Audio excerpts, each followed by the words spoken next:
이 시간 이 자리에 우리 주님께서 함께 하시는 줄로 믿습니다. 우리 가슴에 손을 얹고 주님 바라보시면서 한번 고백해 볼까요? 주님과 함께하니 행복합니다. 아멘. 우리 옆에 계신 분 바라보면서 함께 예배하니 행복합니다. 함께 예배하니 너무 좋습니다. 감사합니다. 우리 정준 위임 목사님께서 예전에 교육전도사로 계셨던 분당에 있는 한 교회에서 그런 일이 있었다고 합니다. 저녁 예배 때, 주일 저녁 예배 때 찬양하면서 이렇게 하나님께 영광 돌리고 이렇게 이제 찬양이 끝나고 목사님께서 이제 설교를 하실 시간인데 목사님 올라오셔가지고 하시는 말씀이 여러분 은혜 많이 받으셨죠? 오늘은 이것으로 끝나겠습니다. 안녕히 돌아가세요. 이렇게 했다는 거예요. 오늘 제가 이렇게 앞에서 찬양하고 이렇게 찬양 듣고 이렇게 하는데 참 은혜가 많아서 은혜가 넘쳐서 그게 그런 의미였나 보다라는 그런 생각이 들었습니다. 그렇다고 그냥 돌아가시면 안 되겠죠?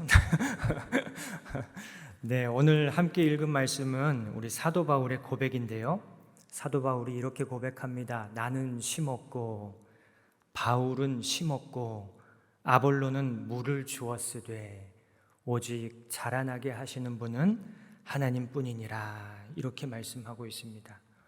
복음의 씨, 말씀의 씨를 심고 그 심겨진 복음의 씨, 말씀의 씨가 잘 자라나도록 물을 주고 또 그 복음의 씨앗이 싹을 틔우고 줄기가 자라고 꽃이 피고 열매가 맺도록 바울과 아볼로가 하나님과 함께 일했다라고 하는 그런 고백입니다.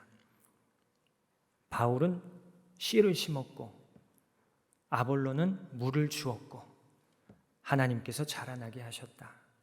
그런데 여러분, 이 말씀에서 우리가 한번 생각해 봐야 할 점이 있습니다. 하나님께서 심지 못하시기 때문에, 하나님께서 심는 일을 하실 수 없기 때문에 바울에게 심게 하셨을까요? 하나님께서 물을 주실 수 없기 때문에 아볼로에게 물을 주는 일을 맡기셨을까요? 우리 모두가 믿음으로 고백하는 것처럼 우리 하나님은 전지전능하신 분이라고 믿습니다. 하나님은 모든 것을 알고 계시고 또 모든 것을 행하실 수 있는 분이시다. 못하시는 것이 없으시고 불가능한 것이 없으시다. 그런 분이 우리가 믿는 하나님이다. 이렇게 우리는 믿음을 고백하며 우리 하나님을 신앙하고 있습니다. 그렇기 때문에 사실은 하나님의 역사를 이루어 가실 때 하나님만 계셔도 그 하나님의 역사를 다 이루실 수 있으실까요? 없으실까요? 하나님만 계셔도 하나님께서 뜻하시고 계획하신 모든 하나님의 일들은 그냥 다 이루실 수 있습니다. 그분이 하나님이십니다. 굳이 부족하고 연약한 우리 인간의 어떤 역할이나 보조나 도움이 없어도 하나님께서는 모든 것을 하실 수 있는 전능하신 분이시죠. 그런데 하나님께서는 하나님의 뜻과 계획, 하나님의 역사를 이루어 가실 때 항상 부족하고 연약한 우리 인간을 부르시고 하나님의 역사에 함께 동참하게 하시고 함께 일하게 하십니다. 이렇게 하나님께서 하나님의 일을 이루어 가시는 방식을 무엇이라고 하냐면 한 단어로 동역이라고 합니다. 사실 우리 인간은 하나님의 뜻과 계획을 이루어 가는 일에 있어서 도움이 될 때보다는 오히려 방해가 되거나 거추장스러운 짐이 될 때도 많이 있습니다. 그게 우리의 연약함이고 우리의 부족함이죠. 그럼에도 불구하고 하나님께서는 항상 하나님의 일을 이루어 가실 때에 우리 인간을 부르시고 우리 인간과 우리 사람과 동역하기를 원하고 계십니다. 왜 하나님께서는 부족하고 연약한 우리 인간을 동역자로 부르시고 자꾸만 하나님의 역사에, 하나님의 사업에, 하나님의 일에 함께 동참하도록 계속해서 우리를 초청하고 계실까요? 그 이유는 본래 하나님께서 우리 인간을 만드신 목적이 하나님과의 동역이었기 때문입니다. 여러분 잘 아시는 말씀이죠. 창세기 1장 27절부터 28절에 보면 이런 말씀이 있습니다. 하나님이 자기 형상 곧 하나님의 형상대로 사람을 창조하시되 남자와 여자를 창조하시고 하나님이 그들에게 복을 주시며 하나님이 그들에게 이르시되 생육하고 번성하여 땅에 충만하라. 땅을 정복하라. 바다의 물고기와 하늘의 새와 땅에 움직이는 모든 생물을 다스리라 하시니라. 이 말씀을 보면 하나님께서 우리 사람을 만드실 때 하나님의 모양과 하나님의 형상을 따라 만드셨다고 말씀합니다. 하나님의 모양과 하나님의 형상을 따라 우리 인간을 만드셨다는 말씀은 어떤 말씀이냐면 우리 인간을 하나님 대신 일할 하나님의 대리자로, 하나님과 함께 일할 하나님의 동역자로 우리 사람을 만드셨다라는 그런 말씀입니다. 그래서 하나님께서는 우리 인간이 부족하고 연약해도 그럼에도 불구하고 항상 하나님의 동역자로 우리를 부르셔서 하나님과 함께 하나님의 역사를 이루어가는 일에 동참하기를 기뻐하고 계시고 계속해서 그 하나님의 일에 동참하도록 우리를 초청하고 계십니다. 지난주 수요일부터 한국교회사를 함께 살펴보고 있는데요. 한국교회의 역사를 살펴보면 하나님께서 우리 한국을 복음화하기 위해서 수많은 동역자들을 이 땅에 부르셔서 한국의 복음화, 한국의 선교를 위해 일하게 하셨습니다. 당시 조선은 나라의 문을 모두 꼭꼭 걸어 잠그고 아무도 들어오지 못하도록 외세의 접근을 금지하면서 엄청난 세국 정책을 펼치면서 그래서 외세에는 잘 알려지지도 않았던 은자의 나라, 은둔의 나라였습니다. 여러분 요즘처럼 무슨 인터넷이 있습니까? 무엇이 있습니까? TV가 있습니까? 이 조선이라고 하는 나라 땅덩어리도 크지 않고 조그만 나라였는데 이 나라를 누가 알겠습니까? 누가 알고 계셨어요? 하나님께서 알고 계셨다라고 하는 거예요. 하나님께서 바라보고 계셨고 하나님께서 지켜보고 계셨다는 말씀입니다. 그래서 이 조선으로 한국으로 하나님께서는 수많은 외국인 선교사들을 이 땅에 부르셨습니다. 하나님의 일을 감당하도록, 하나님의 선교를 이루어 가도록, 하나님의 역사를, 구원의 역사를 이 땅에서 이루어 가도록 수많은 외국인 선교사들을 이 땅에 부르셨고 그 수많은 선교사들이 그 하나님의 부르심에 순종하여서 하나님의 초청에 순종하여서 정말로 한 번도 가본 적도 없고 들어본 적도 없는 이 조선이라는 땅에, 한국이라는 땅에 들어와서 선교의 사역을 감당했습니다. 이 땅에 들어올 때 무슨 생각으로 들어왔을까요?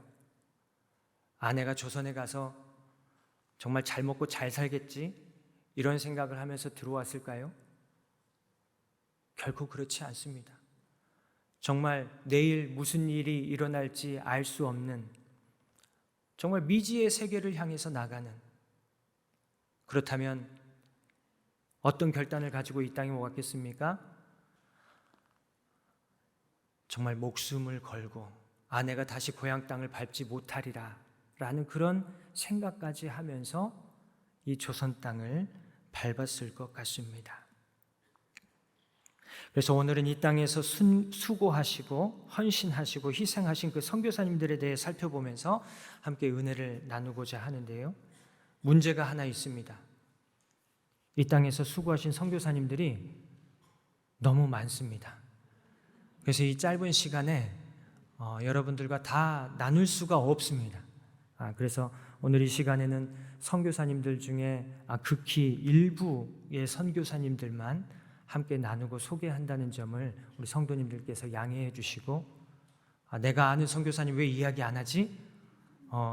이야기할 수가 없어서 말씀을 못 드리니까 양해해 주시면 감사하겠습니다.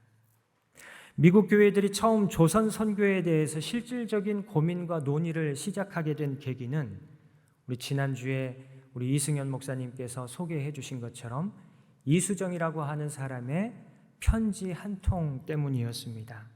이 이수정이라는 사람은 1882년 이모군란이 이 조선에서 일어나는데, 이 이모군란 때 민왕후를 극적으로 구출해내면서 관직을 하사받은 조선의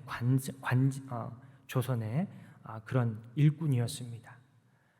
이 관직을 받고 이모군란의 뒷수습을 하기 위해서 박용호 일행과 함께 일본에 가게 되는데, 이 이수정이 일본에 가서 그 땅에서 복음을 영접하게 되고 미국인 선교사 녹스에게 세례를 받게 됩니다. 이 이수정이 세례를 받고 예수님을 알고 복음을 영접하고 구원을 받게 되니까 그 구원의 감격과 기쁨이 얼마나 귀하고 귀한지, 자기만 이 구원의 감격과 기쁨을 누리면 안 되겠다, 그런 구령의 열정을 품게 되고 일본에 유학하고 있던 당시의 조선의 사람들, 조선의 유학생들을 찾아가서 전도하고 그들도 세례를 받게 만듭니다.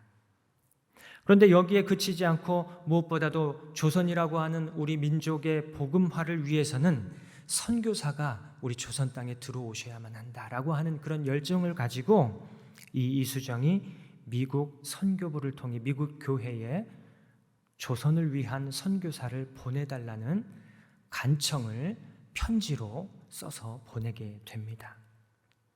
이 일로 말미암아 미국 교회의 조선 선교에 대한 관심이 굉장히 고조되는데, 관심만 고조되고 아직 조선은 선교하기에는 시기상조다. 왜 시기상조라고 판단했을까요? 안전이 보장되지 않은 나라라는 것이죠. 오늘날도 우리 선교사님들 파송할 때 안전이 보장되지 않은 그런 나라의 선교를 파송하게 되면 우리가 얼마나 함께 기도하고 걱정하고 또 선교를 나가는 것을 만류하기도 하고 그렇게 하지 않습니까? 이 조선이라는 나라는 그때 당시 알려지지 않은 나라였어요.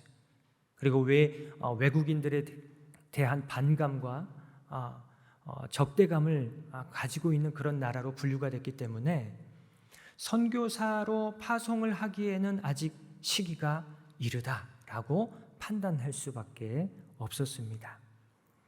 그런 상황에서도 미국의 북장로교회 해외 선교부 총무였던 엘린 우드라고 하는 목사님은 그렇지 않다, 한국 선교는 지금 당장 시작해야 한다라는 그런 생각을 갖고 기도하고 있었어요. 그리고 마침 그 미국 북장로교회 해외 선교부의 부원이었던 데이빗 맥 윌리엄스라고 하는 분이 조선을 위한 선교에 써달라고 헌금을 기탁하게 됩니다. 그러면서 조선 선교사 파송이 극적으로 타결이 되고 진행이 되면서 이 미국의 북장로교회에서는 언더우드를 선교사로 파송하게 되죠. 이것이 미국의 북장로교회의 상황이었습니다. 이렇게 미국의 북장로교회가 이 미국의 북장로교회가 조선 선교를 위해서 하나님의 섭리 가운데 일하고 있을 때 미국의 북감리교회에서도 하나님께서 역사하고 계셔요. 이 1882년 5월에 조선과 미국이 한미 수호 통상 조약을 맺게 됩니다. 그래서 이 조약을 체결하고 나서 이 조선에서 미국에 사절단을 보내게 되죠. 그래서 이 사절단이 미국에 도착해서 미국의 수도인 워싱턴까지 대통령을 알현하기 위해 기차를 타고 이동을 하게 되는데 이 기차에서 누구를 만나게 되냐면 가우처 대학의 설립자이면서 미국의 감리교회 목사이자 해외 선교부 지도자였던 가우처 박사를 만나게 됩니다. 그때 당시 이 기차의 속도가 느리기 때문에 이 샌프란시스코에서 워싱턴까지 3일간을 기차를 타고 가야 되는데, 그래서 이 가우처 박사가 이 조선의 사절단들과 3일 동안 기차에서 함께 교제하면서 조선 사람들에 대한 관심을 갖게 시작하게 되고, 그리고 조선 선교에 대한 가능성을 내다보게 됩니다. 그래서 이 가우처 박사를 통해서 시작된 조선 선교에 대한 운동이 결국에는 이 북감리교회에서 아펜젤러라고 하는 선교사를 파송하게 만드는 결과를 가져오게 됩니다. 그래서 이렇게 해서 미국의 북장로교회는 언더우드 선교사를, 미국의 북감리교회는 아펜젤러 선교사를 조선에 파송하게 되는데요. 재미있는 사실은 이 두 선교사님이 서로 교단이 다르고 교파가 달라서 신학교도 달랐는데, 신학교를 다니던 시절에 신학교 총연맹대회에서 함께 만나는 일들이 있었습니다. 그래서 함께 만났는데 신학교를 졸업하고 조선의 선교사로 파송이 될 때 함께 손잡고 인천 제물포항을 통해서 입국하게 되는 그런 역사를 보게 되죠. 누가 이렇게 만드셨을까요? 하나님께서 이렇게 만드셨다는 거예요. 하나님의 섭리가 역사를 이렇게 살펴보면 참 놀랍습니다. 재미있기도 하고요. 역시 하나님은 살아계시구나라는 생각을 하게 됩니다. 그런데 언더우드와 아펜젤러 선교사보다 먼저 조선에 들어온 선교사님이 한 분 계셨습니다. 바로 알렌 선교사였습니다. 이 알렌 선교사님이 사실상 조선에 처음으로 들어온 조선 첫 선교사였죠. 이 알렌 선교사님은 북장로교회가 파송한 평신도 의료 선교사였습니다. 목사님이 아니고 평신도이시지만 의사이시면서 선교에 대한 비전을 품고 미국의 북장로교회 선교회에 요청을 해가지고 내가 선교사로 나가겠습니다. 의료 선교사로 나가겠습니다. 이렇게 청원을 해서 파송이 된 의료 선교사였는데요. 처음부터 조선에 이렇게 파송이 된 분이 아니었습니다. 처음에는 중국 선교사로 이렇게 파송이 돼서 중국 상해에서 의료 선교 활동을 하고 있었던 선교사님이었는데요. 상해에 도착해서 이렇게 선교 활동을 시작하려고 하는데 선교비로 가지고 온 거액의 선교금을 한 번에 도난당하는 그런 어려움에 처하게 됩니다. 그리고 그 일을 계기로 상해에 먼저 와서 활동하고 있던 선교사님들이 계셨는데, 그 선교사님들에게 도움을 받기보다는 그 선교사님들과 갈등을 겪게 됩니다. 그러면서 이 알렌 선교사가 중국 상해에서 계속 선교하는 데에 어려움이 있으면서 어떻게 해야 할까 기도하면서 보고 있는데 조선에 대한 이야기들을 자꾸 하는 거예요, 중국에서. 그리고 주변에 있는 선교사님들도 당신 그러지 말고 저 조선에 들어가서 한번 선교를 해보면 어떻겠어, 이런 권유를 또 받게 되죠. 그렇지만 이 교단 파송 선교사이기 때문에 자기 마음대로 선교지를 옮길 수가 없죠. 그래서 이 상황들에 대해서 미국의 북장로교회 선교회에 연락을 해가지고 내가 이러한 상황이어서 조선에 한번 가보고 싶은데, 조선에 가서 선교를 하고 싶은데 허락을 해주겠느냐, 이렇게 요청을 하죠. 그런데 마침 한미 수호 통상 조약이 체결이 되면서 이 조선 땅에, 조선의 서울에 미국의 공사관이 설치가 됩니다. 그러면서 미국의 외교부 인사들이 이 조선의 땅에 들어오게 되는데 그들을 돌볼 의사가 한 사람 필요했던 거예요. 그래서 마침 그 자리에 의사가 필요한데 알렌 선교사가 의료 선교사이기 때문에 그러면 알렌 당신이 조선에 들어가서 이 조선의 선교를 하도록 하라, 이렇게 허락을 해줘가지고 이 알렌 선교사가 먼저, 이 언더우드와 아펜젤러 선교사보다 먼저 이 조선에 들어와서 의료 사역을 시작하게 되죠. 그러던 중에 조정의 이 알렌 선교사가 조정의 주목을 받는 놀라운 사건이 발생합니다. 여러분 잘 아시는 갑신정변입니다. 당시 수구파와 개화파가 서로 알력 다툼을 하면서 정권을 잡고 나라를 좌지우지하려는 그런 어떤 상황 가운데 이 개화파 사람들이 보수파였던 수구파 사람들을 제거하고 이 정권을 장악하기 위해서 당시 우정국, 지금으로 말하면 우체국이죠.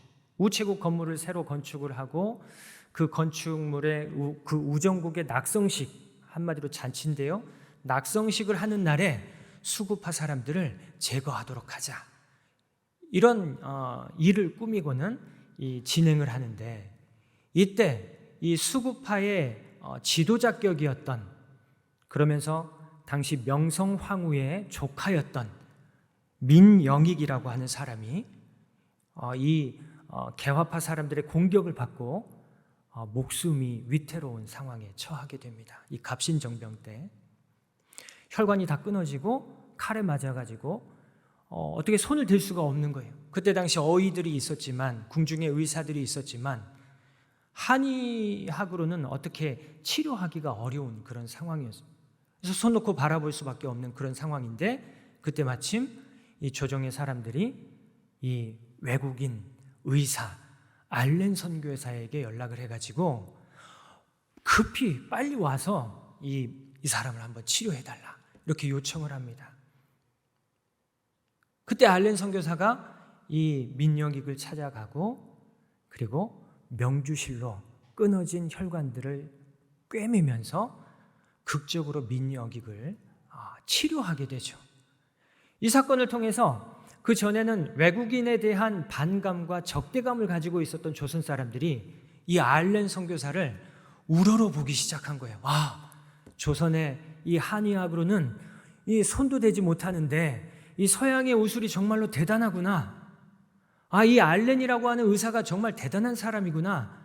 서양의 의술과 서양의 문물이 나쁜 것이 아니구나. 굉장히 중요한 것이구나. 굉장히 앞서가는 것이구나. 이 사실을 깨닫게 되고, 바로 알렌에 대한 대우가 완전히 달라지게 되죠. 그래서 고종으로부터 고종의 시의, 어의라고 우리 아시면 될 것 같은데, 시의로 임명이 되고 또 참판 벼슬까지 얻게 되는 사건이 됩니다. 그런데 이 일이 조선의 선교에 도움이 되었을까요? 도움이 안 됐을까요? 이 일을 계기로 조선의 선교가 엄청난 도움이 되는 상황들이 발생을 하죠. 조선 선교의 물꼬가 터진 것입니다. 이 알렌을 통해서 선교사들이 들어올 수 있게 되었어요. 알렌 혼자서 그 수많은 환자들을 돌볼 수가 없기 때문에 자기를 도울 수 있는 의료진들을 보충하도록 허락해달라, 이런 요청을 조선 정부에다가 요청을 하면서, 그때 당시 일본에서 1년 동안 대기하고 있던 언더우드 선교사와 아펜젤로 선교사가 일본에서 들어오지 못하고 1년 동안 대기하다가 이 알렌 선교사의 도움으로 조선에 입국하게 됩니다.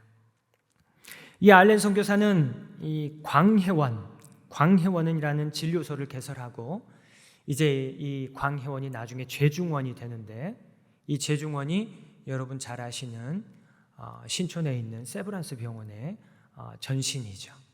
세브란스 병원이 이때 시작이 됩니다. 그리고 1886년 4월에는 이 죄중원에서 의학 교육도 시작이 되는데, 알렌 선교사와 여러 선교사들을 통해서 의료 교육도 시작이 되는데, 이게 바로 세브란스 의과대학의 시초가 되는 것이죠. 나중에는 이 미국의 실업가였던 세브란스의 그 후원을 받아서 병원을 건축하고 의과대학을 건축하고 기숙사도 건축하고, 그러면서 이제 나중에는 이름을 세브란스 병원, 이 기증자의 그 후원자의 이름을 기념해가지고 세브란스 병원이라고 이렇게 명명하면서 지금까지 오게 됐습니다. 이 모든 일을 알렌 선교사 혼자 한 것은 아니고, 이후에 합류하게 된 여러 해외 선교사들을 통해서 이렇게 협력을 통해서 진행이 되는데, 이 모든 것들이 협력과 동역 가운데 이 모든 일들이 이루어졌다라고 하는 것이죠.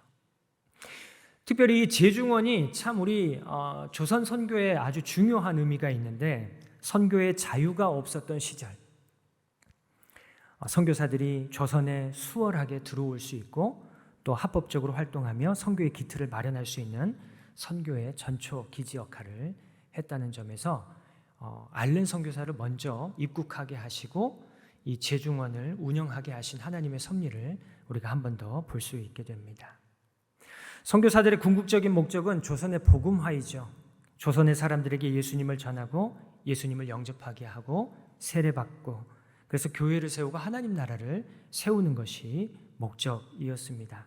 그러나 한국교회 선교 초기에는 조선 정부가 외래 종교를 받아들이는 자는 극형에 처하는 무서운 법률을 엄격히 시행하고 있었기 때문에 자유롭게 선교를 할 수가 없는 상황이었습니다. 그런 상황에서 선교사들이 합법적으로 활동하면서 조선의 사람들과 교제하고 신뢰관계를 쌓아가고 선교 사역의 기틀을 마련할 수 있는 중요한 방법이 당시 미개했던 조선의 문명화와 근대화였는데, 이 조선에 들어온 선교사들이 힘쓴 문명화와 근대화의 대표적인 사역은 의료사역과 교육사역이었습니다. 그 선교사님들의 그 의료사역과 교육사역을 통해서 지금 오늘날의 우리 대한민국이 있을 수 있었던 것이죠. 그분들의 공로는 우리가 아무리 치하해도 과언이 아닙니다. 참 감사한 일이죠. 알렌 선교사 다음으로 조선에 들어온 선교사가 언더우즈와 아펜젤러 선교사님인데요, 이제 목사 선교사로서 조선에 들어온 최초의 선교사님들이기 때문에 이 언더우드와 아펜젤러 선교사님이 있습니다. 이분들에 대한 내용 이렇게 한번 읽어보시면 좋을 것 같고요. 이분들이 교육사역, 의료사역, 그리고 복음 전도의 사역들을 계속해서 열심히 헌신했고, 이 두 분을 중심으로 이후에 들어오는 모든 선교사님들과 함께 동역하고 협력함으로 조선의 선교를 이루어 갔습니다. 이후에 여러 선교사님들이 내한해서 이렇게 협력하게 되는데요. 윌리엄 스크랜톤 선교사님, 이분은 감리교회 목사이면서 또 의사인 선교사였는데, 알렌의 재중원에 합류해서 의료사역을 진행을 하다가 나중에는 정동에 민간인 진료소를 시작하게 됩니다. 지난주에 우리 권사님들께서 정동길 순례를 다녀오셨는데, 지난주에 다녀오신 그 정동길이 바로 한국교회 역사 초기에 우리 선교사님들의 주 활동 무대였다는 것을 한번 기억해 보시면 좋을 것 같습니다. 이 윌리엄 스크랜톤 선교사님의 아주 중요한 업적 중 하나가 선한 사마리아인 병원을 설립한 것인데요, 서대문 밖에 있는 애호개와 남대문 안에 있는 상동 언덕, 그리고 동대문 안에 있는 낙산 언덕에 간단히 진료하면서 약을 나누어 줄 수 있는 시약소를 개소하게 됩니다. 이 시약소의 아주 중요한 점이 뭐냐면, 그동안의 선교사님들은 양반들, 귀족들을 대상으로 사역을 했었는데, 이 스크랜톤 선교사님이 최초로 이 귀족들, 양반들의 지역을 벗어나서 시 외곽으로 나가서 가난하고 병든 서민들을 위한 의료사역을 시작했다는 점입니다. 그리고 그 시약소에 전도부인과 매서인들을 이렇게 상주시켜서 복음을 함께 전하게 하면서 교회까지 설립하게 되죠. 그 교회들이 바로 지금 서대문에 있는 아현교회, 남대문 시장 옆에 있는 상동교회, 동대문교회로 발전하게 됩니다. 그리고 메리 스크랜톤 선교사님이 있는데, 이분은 여러분 잘 아시는 우리 이화여대의 전신인 우리 이화여학당을 설립했던 교육 선교사였습니다. 그리고 헤론 선교사님이 또 있는데요, 이 헤론 선교사님도 의료 선교사님이신데요, 내한한 지 5년 만에 이질에 걸려서 숨지게 되는데, 순교하시게 되는데, 이 헤론 선교사님의 장례로 인해서 정부 차원에서 서울 양화대교 옆에 있는 양화진에 외국인 묘연을 마련하게 만든 계기가 되는 분입니다. 양화진 선교사 묘원 한번 가보신 적이 있으신가요? 여러분들 서울 가시면 이 양화진 선교사 묘원은 꼭 한번 가보시면 좋을 것 같습니다. 서울에 가셔서 뭐 청담동, 한남동 이런 데 가지 마시고 꼭 양화진 선교사 묘원을 꼭 한번 가보시면 좋을 것 같아요. 오늘 제가 말씀드리는 것은 정말 빙산의 일각이고, 그곳에 가시면 정말 너무 큰 은혜를 입었구나라는 것을 깨닫게 됩니다. 우리 100주년 기념교회 홈페이지에 들어가시면 예약을 하실 수가 있는데, 예약하시고 이렇게 방문하시면 그 100주년 기념교회 장로님들, 권사님들, 집사님들의 그 해설을 들으시면서 이렇게 묘원을 방문하실 수가 있는데, 너무나 큰 은혜를 받게 됩니다. 그래서 서울에 가실 기회가 있으면 꼭 한번 방문해 보시면 좋을 것 같습니다. 가까이에도 있죠. 우리 양림동에 호남신학대학교 언덕에 가시면 우리 선교사님들 묘원이 이렇게 마련이 되어 있습니다. 그곳에도 한번 방문해 보시면 뜻깊은 시간이 될 것 같습니다. 그 다음에 엘러지 선교사, 릴리어스 홀튼 선교사, 메타 하워드 선교사 이런 분들이 계시는데, 이분들은 특별히 부녀자, 그때 당시는 남녀 7세 부동석이라고 해가지고 여자분들에 대한 이런 의료 행위가 쉽지 않은 부분들이 있었는데, 독신 여성 의사 선생님이면서 간호사 선생님들이 이렇게 선교사로 지원을 하셔서 방문해가지고 부녀자들을 전담해서 이렇게 의료 사역을 하고 또 복음을 전했던 귀한 사역들을 감당하게 됩니다. 특별히 릴리어스 홀튼 선교사님은 언더우드 선교사와 이제 결혼을 하게 되는데, 신혼여행으로 1600km를 걸어서 평안도 순회 전도를 다녀오십니다. 남편을 잘 만나야 되는데 이렇게 남편을 잘 만난 걸까요? 네, 하나님께서 잘 만났다고 해주실 것 같습니다. 그리고 이제 한국 선교에 동참한 여러 교파 선교부들이 있습니다. 우리 미국 북장로교회와 북감리교회에서 선교의 문을, 조선의 선교의 문을 열면서 다양한 교파의 선교부가 줄을 이어서 한국 선교에 동참하게 되는데, 이때 참 중요한 게 있어요. 북장로교회와 북감리교회 선교부가 선교의 중첩과 불필요한 경쟁을 피하기 위해서 교파들과 선교 지역 협정을 맺게 됩니다. 한반도를 이렇게 교파별로 지역을 나누어 가지고 선교하자. 그래서 남장로교회는 우리 전라도 지방을 선교하기로 하고, 침례교회는 충청도 지역을 선교하기로 하고, 감리교회는 함경도 지역을 선교하기로 하자. 이렇게 지역을 나눠 가지고 선교를 하게 되는데요. 우리 선교사님들의 선교 정책이 경쟁이 아닌 협력과 동역의 선교를 해나갔다라는 이 점이 매우 중요합니다. 그래서 호주 빅토리아 장로교회는 경남지방, 부산지방에 선교를 했고, 성공회는 제물포와 강화도가 선교 거점이었고, 미국의 남장로교회는 전주를 중심으로 한 전라도 지역, 미국의 남감리교회는 함경남도 원산, 캐나다 장로교회는 우리 함경도 지역, 그리고 침례교회는 충청도 지역을 선교하게 됩니다. 언더우드 선교사의 기도문을 여러분 한 번쯤 읽어보셨을 것 같습니다. 그 기도문의 내용을 보면 이런 내용이 나와요. 오 주님, 지금은 아무것도 보이지 않습니다. 메마르고 가난한 땅, 나무 한 그루 시원하게 자라오르지 못한 땅에 저를 옮겨 앉히셨습니다. 보이는 것은 고집스럽게 얼룩진 어두움뿐입니다.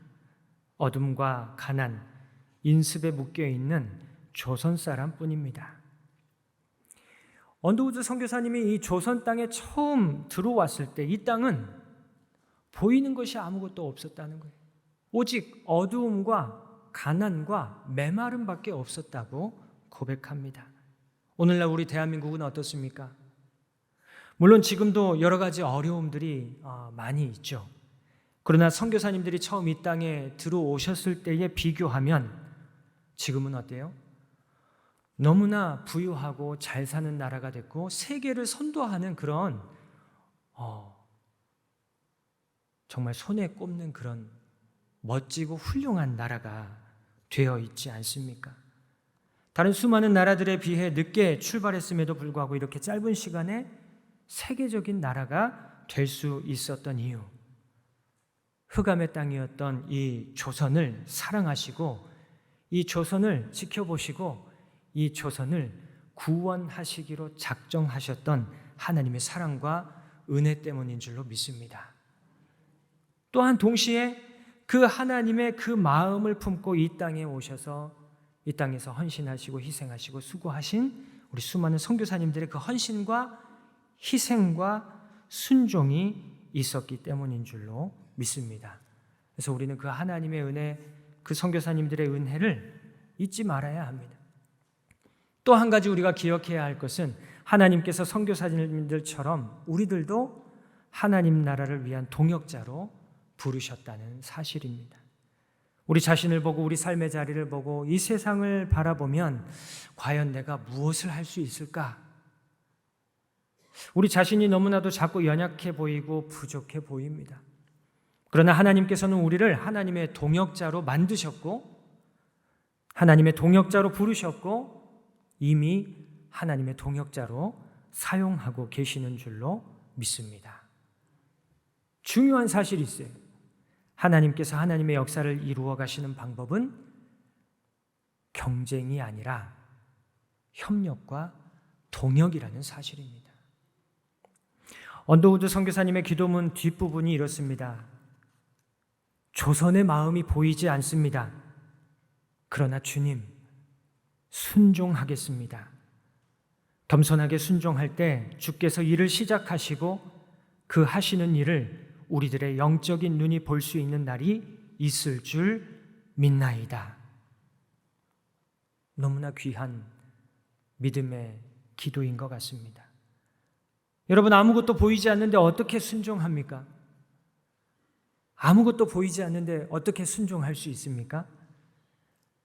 하나님을 향한 믿음이 있기 때문에 아무것도 보이지 않아도 순종할 수 있는 줄로 믿습니다.